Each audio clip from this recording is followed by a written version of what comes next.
आजकल हम सब लोग बहुत ही बिजी लाइफ लीड कर रहे हैं। ना हमारे पास हमारी फैमिली के लिए टाइम है, ना हमारे खुद के लिए। सुविधाएं तो बहुत बढ़ गई हैं, इनकम भी बहुत बढ़ गई है, लेकिन हम भूल गए हैं कि health is the true wealth. Statistics show कर रहे हैं कि आजकल कार्स, एसी, मोबाइल फ़ोन, इन सब का यूज़ पहले के मुकाबले बहुत बढ़ गया है। ना सिर्फ यूज़ बढ़ गया है, बट लोगों के पास महंगे महंगे फ़ोन, महंगी महंगी गाड़ियाँ, महंगी महंगी गैजेट्स, महंगे महंगे मोबाइल फ़ोन, ये सब बहुत ज़्यादा होने लग गया है। इसके साथ साथ ही डायबिटीज़, थायराइड, पीसीओडी, कोलेस्ट्रॉल, ये सब समस्याएं कई गुना बढ़ चुकी हैं पहले के मुकाबले। आप जान के हैरान होंगे कि टाइप 2 डायबिटीज़, जो कि पहले एक बड़ी एज में बीमारी मानी जाती थी, आजकल बच्चों तक में होने लग गई है। जी हाँ, पहले बच्चों में सिर्फ टाइप 1 डायबिटीज़ पाई जाती थी और टाइप 2 डायबिटीज़ बहुत कम पाई जाती थी, लेकिन आजकल छोटी उम्र के बच्चों में भी बढ़ते हुए टाइप 2 डायबिटीज़ का ट्रेंड देखा गया है और ये बहुत ही दुखदायक चीज़ है। और ये सबका बहुत बड़ा कारण है ओबेसिटी, यानी कि मोटापा। ओबेसिटी बढ़ गई है, उसके कारण ये सारी बीमारियां बहुत ज़्यादा बढ़ गई हैं, चाहे वो शुगर हो, चाहे बीपी हो, चाहे थायराइड हो, चाहे कोलेस्ट्रॉल हो, चाहे पीसीओडी की प्रॉब्लम हो। तो ये सब समस्याएं ओबेसिटी से लिंक्ड होती हैं। डायबिटीज़ और ओबेसिटी दोनों का मिश्रण को डायबेसिटी भी कहा जाता है, यानी कि डायबिटीज़ प्लस ओबेसिटी। इसमें जो डायबिटीज़ के लॉन्ग टर्म कॉम्प्लिकेशंस माने जाती है, जैसे heart disease, kidney disease, paralysis, और यही कॉम्प्लिकेशंस जो कि ओबेसिटी की भी मानी जाती हैं, दोनों जब इकट्ठी हो जाती हैं तो आग में घी डालने वाला काम करती हैं और दोनों के इकट्ठे होने से पर्सन में लॉन्ग टर्म में ये सब कॉम्प्लिकेशंस का रिस्क कई गुना बढ़ जाता है। आजकल की दिनचर्या क्या हो गई है, बहुत सारे लोग लेट रात तक जगते हैं और लेट सुबह तक सोते हैं। ये बिल्कुल ठीक नहीं है।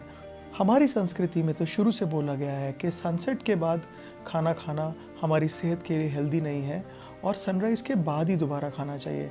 बट आजकल उल्टा हो रहा है, बहुत सारे लोग लेट रात को जगते हैं और लेट हैवी मील करते हैं, जबकि उल्टा होना चाहिए। हमारा ब्रेकफास्ट हमारा heaviest meal of the day होना चाहिए, जबकि डिनर हमारा lightest meal of the day होना चाहिए। आजकल तो बहुत सारे लोग ब्रेकफास्ट ही नहीं करते और सबसे हैवी मील उनका डिनर होता है। उसके बाद लॉन्ग रन में उनका मेटाबॉलिज्म अनहेल्दी हो जाता है, तो कोलेस्ट्रॉल, शुगर, थायराइड, पीसीओएस, ये सब समस्याएं एक भयंकर रूप ले लेती हैं। तो जैसे कहते हैं ना कि अंधेरे में भी रोशनी की किरण होती है, उसी तरह से हम सही नॉलेज, सही एटीट्यूड और सही एक्शन से बहुत सारी चीज़ों को कंट्रोल कर सकते हैं। उसके लिए हमें एक लाइफस्टाइल अपनाने की ज़रूरत है जो हमारी बॉडी के लिए हेल्दी हो, हमारे मेटाबॉलिज्म के लिए हेल्दी हो, हमारे लॉन्ग रन में हमें ओबेसिटी, शुगर, थायराइड, कोलेस्ट्रॉल इन प्रॉब्लम से दूर रखे। ओबेसिटी यानी कि मोटापा इंसुलिन रेजिस्टेंस नाम की प्रॉब्लम को जन्म देता है। इंसुलिन रेजिस्टेंस हमें डायबिटीज़ करता है, कोलेस्ट्रॉल की प्रॉब्लम करता है, ट्राइग्लिसराइड्स के लेवल्स को बढ़ाता है, ब्लड प्रेशर की प्रॉब्लम करता है, लॉन्ग रन में हार्ट अटैक, स्ट्रोक्स के रिस्क को बढ़ाता है। इंसुलिन रेजिस्टेंस क्या होता है, क्या करना चाहिए इसके लिए, इसके ऊपर हम डिटेल में अलग से वीडियो आपके साथ शेयर करेंगे। डाइट में छोटे छोटे बदलाव लॉन्ग रन में बहुत फ़ायदा दे सकते हैं। हमें high fibre, protein rich diet with healthy fats and less amount of carbohydrate, especially refined simple carbohydrates, इसकी मात्रा बहुत कम रखनी है।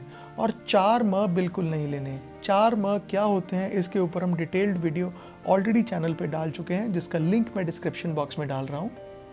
एक्सरसाइज, डेली रेगुलर एक्सरसाइज ना सिर्फ वेट लॉस करती है बल्कि इंसुलिन रेजिस्टेंस को कम करती है, जिसके कारण हमारा लॉन्ग रन में डायबिटीज़ होने के चांसेस कम रहते हैं, या डायबिटीज़ होता है उसको वो वेल कंट्रोल में रहता है, ब्लड प्रेशर कम रहता है, कोलेस्ट्रॉल की प्रॉब्लम कम रहती है।